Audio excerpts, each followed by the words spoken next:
Ο ακροτηριασμός των γυναικείων γενετικών οργάνων, η άγκο, αποτελεί παραβίαση των ανθρωπίνων δικαιωμάτων. Επηρεάζει εκατομμύρια γυναίκες και κορίτσια παγκοσμίως, αλλά και εκατοντάδες χιλιάδες στην Ευρώπη. Είστε επαγγελματίας υγείας, κοινωνικός λειτουργός, εκπαιδευτικός ή εργάζεστε με άτομα που έχουν υποστεί άγκο ή βρίσκονται σε κίνδυνο για να υποστούν?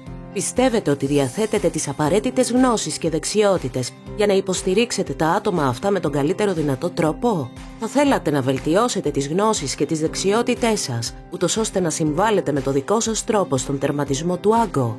Το EndFGM ή Campus είναι μια δωρεάν, φιλική ως προς τη χρήση διαδικτυακή πλατφόρμα που περιέχει υψηλής ποιότητας εκπαίδευση προσαρμοσμένη στις ανάγκες επαγγελματιών όπως εσάς.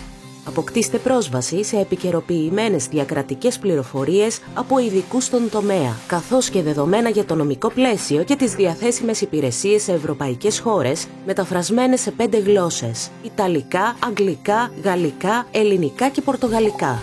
Μάθετε για το άγκο, τις συνέπειές του, τα νομικά ζητήματα που προκύπτουν, καθώς και πολιτισμικά επαρκείς πρακτικές δεξιότητες για την υποστήριξη των θυμάτων μέσα από 5 ολοκληρωμένες ενότητες: εισαγωγή στον άγκο, υγεία, προστασία, πρόληψη, συμμετοχή της κοινότητας.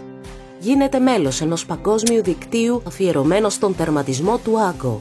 Εγγραφείτε δωρεάν, ολοκληρώστε την εκπαίδευση και αποκτήστε το πιστοποιητικό παρακολούθησης. Γίνετε μέρος της λύσης. Επισκεφτείτε την ιστοσελίδα www.endfgm.campus.eu για να μάθετε περισσότερα και να ξεκινήσετε.